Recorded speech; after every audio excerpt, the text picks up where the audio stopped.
Hello and welcome back to Kev's Vintage Tractor Repair channel. I hope you enjoyed the previous episode on removing the pistons and having a bit of a chat with those. In today's episode, what we're going to be doing is removing the crankshaft and having a little chat about that along the way. So I hope you enjoy.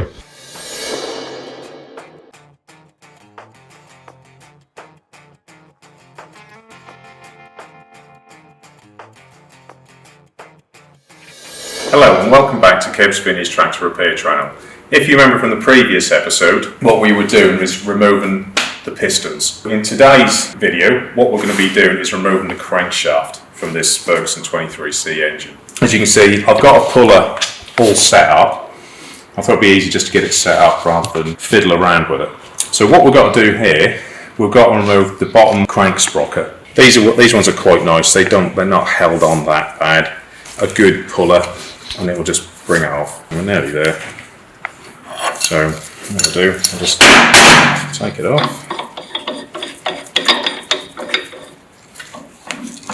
Should. Obviously it'll be big enough.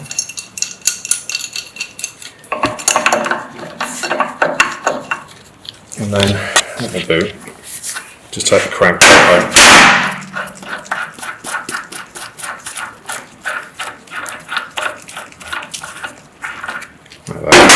So hopefully it should just come off. And here is our crankshaft pulley. The chain was fairly loose on this when we took it apart, so the wear in here is quite big, and some of the points are quite sharp. When you take this off, look at which way you took it off. There's a thick side which goes to the engine, and the outside and the smaller side obviously goes to your crank pulley. Also to remember, on here, if we have a look, are some little brass shims. Take a note of how many there are and where they're located. You're going to have to pull the woodruff keys out, but what I'll do for now is I'll just leave them on. Decent pair of pliers or screwdriver. What we're going to do now is remove the front main bearing cap housing, if you wish. So if you remember, here's where the oil pump was. The tensioner, the chain tensioner, and some of these bolts came out along the way. So what we're going to do is we've got 1, 2, 3 sort of half-inch head bolts. So I'll just undo these.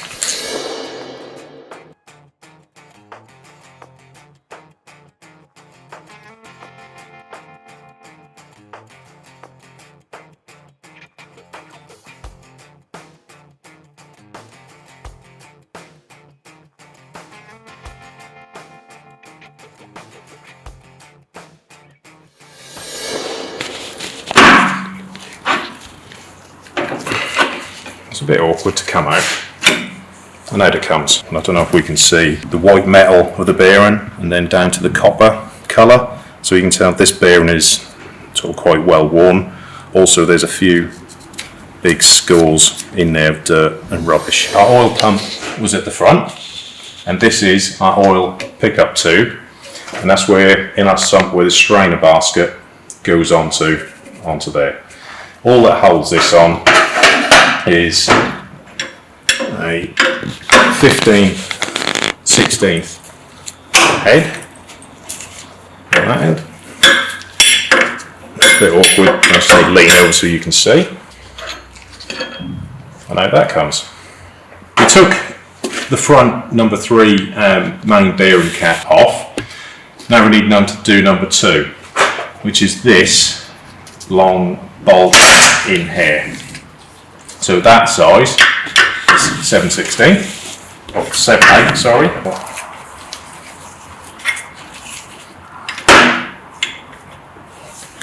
And there it comes. That's the bolt goes through there and holds number 2 main bearing housing, stop it from spinning. If you remember from a previous episode, we took the rear crank seal housing off. And if you remember, I told you to mark it so it goes on there, because the holes they're not all the same all the way around, so it has to just go in one place. And what we've got on this side is another main bearing holder. The crankshaft has to come out the back. It is heavy, Alright, so be a bit careful. So what we'll do, we'll see if we can start wiggling this. Ah, there we go. So what I'll do, just keep wiggling it out. It's a bit awkward hand.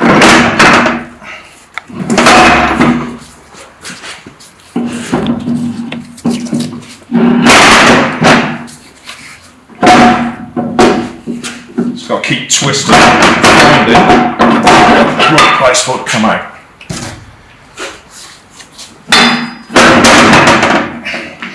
There we go. And out it comes.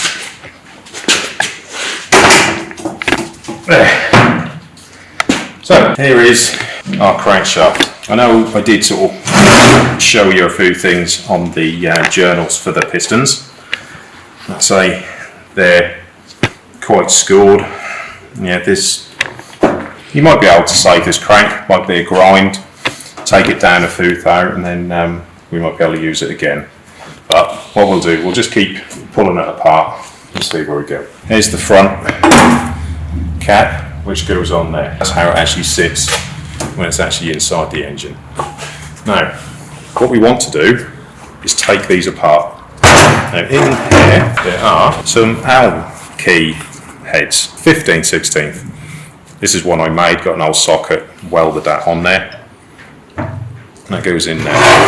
So, back down.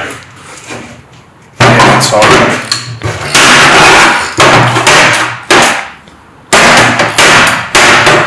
There is a torque setting for that, but we'll go through all those bits and pieces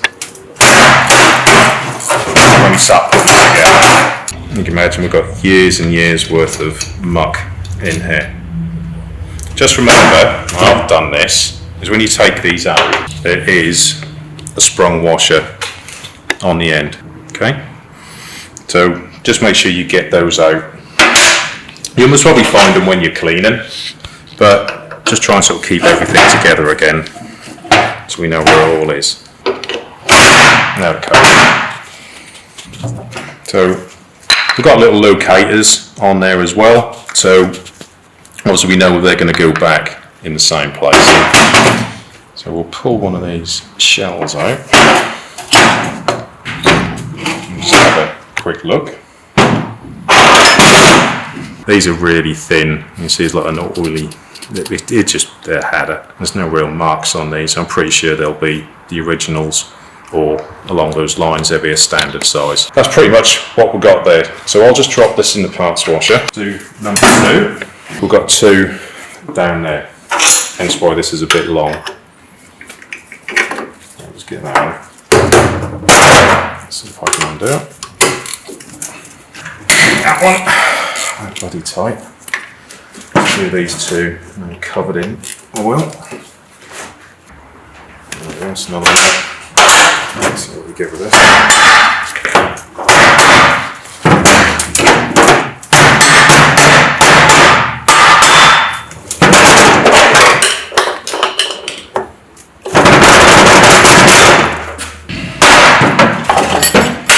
Okay, so it's just finding that little crack and putting the screwdriver in. But just be careful and do it. Now, on the end, we have these things, thrust washers. If you, when you try your crankshaft, and you feel it going in and out, that's more likely because these are worn. Here is the other one. So they come as a set, and you get 4. So normally they're your bottom ones. Your bottom one goes in like that. And then your top one, obviously, start the same, obviously again. So if you're playing the drinking game, you can get away with it. So that would go something like that. Okay, obviously this is flywheel side. All right, these little marks here, they're for the oil to sort of travel in and then run itself on the edge of the crankshaft. And these ones have got little locators at the top as well. So you have 2 this side and 2 on the other side. Last one out. From memory, I think this one, you have to get this one the right way round, because this hole is sort of offset where it goes into here to lock this out. So just try and sort of remember which was the front, which was the back.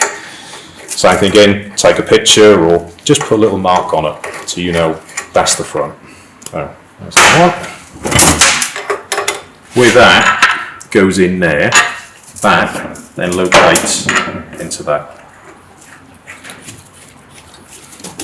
So that's how that goes in there to stop that one from spinning when it's inside. So, and if we just take that out, you should see that is slightly off centre. Yeah, slightly, not a lot, but I have done it in the past, got it in wrong, and I have to take it all out again. So, put that there, let's break this apart.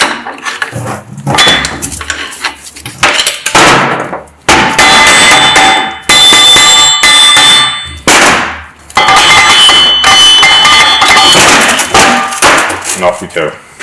Yeah, that's the same again, that's all black and manky. That's quite a good one. And you see all the scores where all dirt and rubbish over the years has gone through. Like we said before, we know this has been sandblasted, so, and it has been brown, so it would have got some in here. But you can see the remnants of the white metal of the bearing, which was all original, down to the copper. And what you need to remember is, if you see in this shell, I'll run through this again when it's cleaner, when we're putting it back together. There's channel here and little holes. Obviously they're oil-wise. And then if we look in here, there's a hole there. Alright, and then obviously it's going to be a bit hard to see. There's holes in the block where obviously, which we drill for the oil to pump around and lubricate the whole thing. So let me get these out of the way. Crank is out now, and we will get the measuring tools out a little later on and have a good measure and see how bad it is and see if it's worth saving. I generally send these away to, obviously I haven't got the equipment to have them reground or polished, but the chap I take them to, he sends them away and they'll measure them all up, measures in within the tolerances, and obviously they'll give me new shells for obviously for your mains and your crankshaft journals. Even with my gloves on, I can feel the scores in there. You can get reproduction crankshafts, which some people, I think they're good. They're going to work as well. Sometimes it's nice to obviously put the original pieces back into these old engines, but hopefully I'll take this, send this away, and we should be able to save it. This end here is obviously where the rear crankshaft oil seal sits, and over the years it's got a little ridge. A bit hard to see with the light and things like that, but there's a definite ridge there. That is pretty much where we're going to leave this episode for today. So it's only a little short one on how to take the crankshaft out of this Ferguson 23C engine. They're very similar on the Ferguson TEF, obviously the 20C engine. That's it. I'm going to give all these bits and pieces a clean. Next episode, alright, I'll be able to move the engine block so it sits on the bench nice and flat again. And then what we're going to do is take the camshaft out. I'll see you next time. Hope you enjoyed the video.